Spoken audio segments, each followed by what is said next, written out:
Nicole Scott here from Mobile Geeks, and here we are at Touch Taiwan 2013. I'm at the AUO booth. So this is actually a 4.3-inch flexible AMOLED display. It's got a QHD resolution, which means 540 by 960.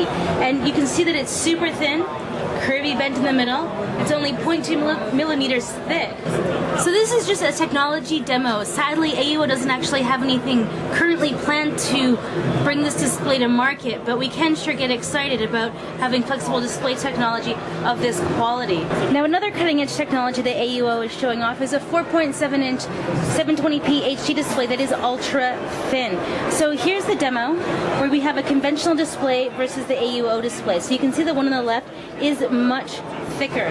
So that's actually 1.19 millimeters thick, whereas AUO's is 0.34. So this is where we're going to start to, really get down the size of smartphones if we can have very durable displays that are significantly thinner. Now, you know how everyone's involved in a pixel race? Well, the guys from AUO are certainly in the running. They have a display with a 512 ppi, and you can see that it has an ultra thin border. So this is a 4.3-inch ultra high density LTPS display. So that's full HD, 1080p, like I said, 512 ppi, and it is only 0.65 millimeters thick at the border. So this is on the level of what LG's doing with their ultra thin borders. Here we have a 5-inch full HD AHVA LTPS display. Now, what is AHVA? Well, this is the, official display term for advanced hyper viewing angles. Now, this is one of the first times that I'm hearing a display kind of tout extremely wide viewing angles as one of their selling features. But yet here we have AUO showing off a product that is not yet on the market, and they tell me they don't have any customers yet for it, so it's something that we're hopefully going to be seeing soon. Now, we often judge displays on how vibrant and how wide their color range is.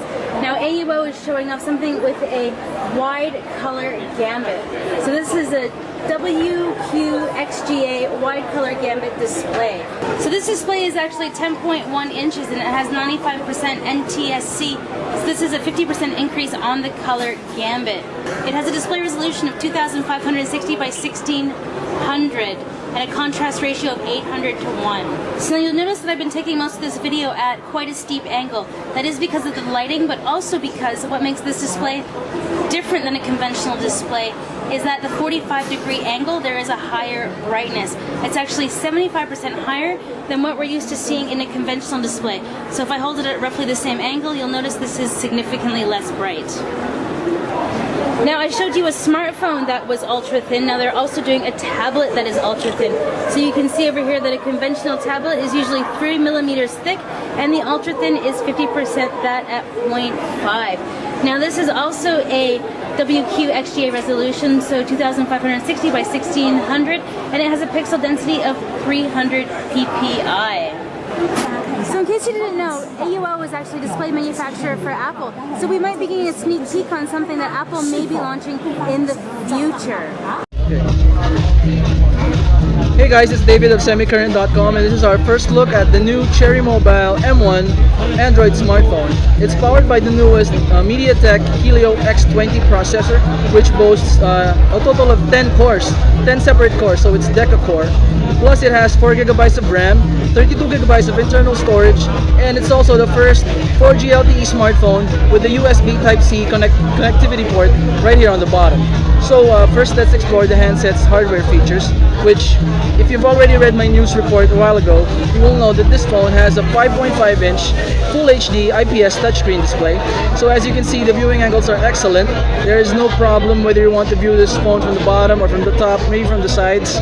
So the OS is also running, the software on this phone is Android 6.0 Marshmallow already, if I'm not mistaken. So you are going to get the latest Android features built in to go alongside with the latest hardware on this phone. So around the back of the phone, there is a built-in fingerprint scanner, dual LED flash, and the 23 megapixel face detect autofocus Sony camera sensor, which goes alongside this 8 megapixel camera on the front.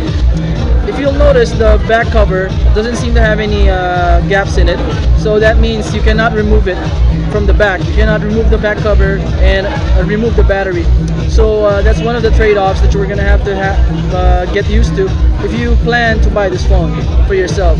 Now, according to one of the models who are demonstrating this phone for the local media today, this phone does not have a, it only has a nano SIM card slot. So it's located here at the left of the device, and on the right side you will find a built-in power button as well as a volume rocker. Currently there is no official release date for this phone yet, but we are hoping for a June release, and as mentioned in our earlier report, it will be priced 11,999 pesos a piece. If you like this review, please subscribe, like this video and subscribe to our channel. Thank you very much for watching.